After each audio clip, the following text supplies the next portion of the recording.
Guys, good morning po sa inyo lahat.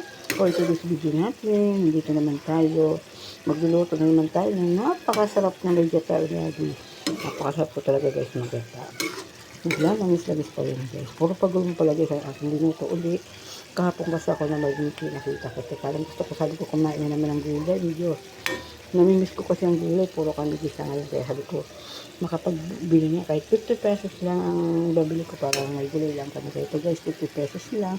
Sawagan ko lang yung tinapa at dalawang linaga. Ito lang ang aming gulay ngayon kasi may baboy pa naman kami na linaga kahapon.